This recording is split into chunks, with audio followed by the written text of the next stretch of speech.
ขึ้นเพื่อความบันเทิงเท่านั้นอาจมีเสียงภาพหรือเนื้อหาที่บ่เหมาะสมควรใช้รถถีบในการรับชมคนที่มีอายุต่ำกว่า18ปีควรได้รับคำแนะนำโอเคต้องขอบใจทั้ง2คนหลายที่มาร่วมตอบคำถามนํกันในมื้อนี้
สำหรับน้องไปเพราะว่ามันเป็นสิ่งที่ตัวเองมักกีฬาประเภทใหม่สำหรับอีสปอร์ตในลาวกับเริ่มเป็นปีแรกถ้ามีโอกาสก็อยากไปคือกันเฮาก็อยากไปเพราะว่าเป็นสิ่งที่เฮามักแล้วเฮาจะไปแบบเอาประสบการณ์มาผันเปลี่ยนว่าเฮาได้ไปวิธีนั้นไปเจอผู้คนนักแข่งกีฬาอีสปอร์ตแบบนักแข่งที่มีหน้าตาชื่อเสียงโด่งดังแล้วเฮาก็ได้ไปประชันฝีมือกับเพิ่นว่าแล้วเฮาก็เก็บเกี่ยวประสบการณ์ในการลิ้นของกระเจ้ามาไปได้เลยบ่ไปน้ำกันนี่แหละโอ้แน่นอนว่าต้องไปแล้วงานนี้ถ้าผมมีอย่างคัดข้องก็น่าจะได้ไปแน่นอนไปก็น่าจะไหวไม่ไหวไปคงบ่คงเรียกหลายบ่ไปขอเหตุผลแน่เล่นบ่เก่งเล่นบ่เก่งแม่คือสิบ่ให้ไปแม่บ่ให้ไปโอเค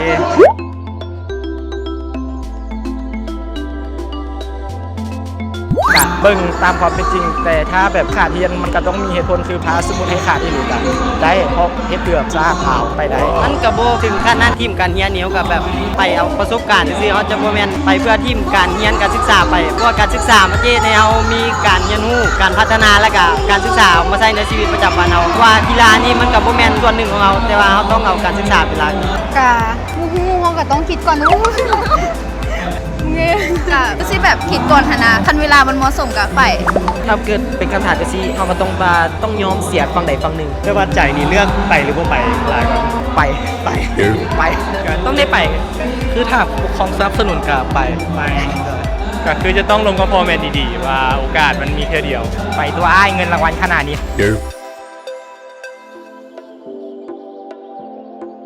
ถ้าอยากได้กระเจ้าก็ต้องแบบต้องนึงแบบต้องลิ้นให้เก่งเราก็แบบสามารถที่จะแบกหาให้กระเจ้าพึ่งพาเขาตัวเองเอาได้เราเป็นสายแบกทีมเลยบ่นี่ด้วยถ้าอยากให้ได้สาวก็ต้องแบบอยากทีมให้ได้เขาจะแบบปีสาวจะใส่สายปีเลยเติมส่งเครื่องให้ผู้สาวเลยถ้าอยากได้เขาก็ต้องแบบซื้อเอาเลยนะ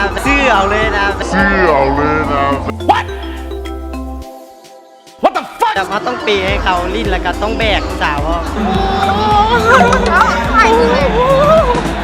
บ่โอ้ยบ่ฮู้เลยเป็นจังได๋กะฮู้เลยคันอยากมีผู้บ่าวลิ้นกะ ก็แค่โพสต์ลงแล้วก็มีผู้เว้าคอมเมนต์ สายโพสบางทีก็แบบกดไปเจอคนลาวนำกันซี่แล้วก็ฮู้จักกันแล้วก็ลิ้นคือกันนั่นแหละฮะ คือกันเลย โดย ขอแต่เปิดเสียงผู้หญิงรับรองว่าเสร็จแน่นอน Oh, hell no!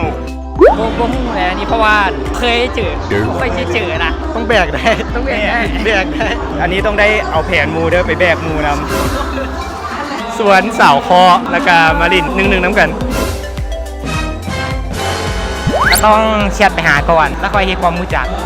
ก็ต้องเป็นคารม นี่เลย โอเค ต้องขอบใจทั้งสองคนหลายที่มาร่วมตอบคำถามน้ำกันในมื้อนี้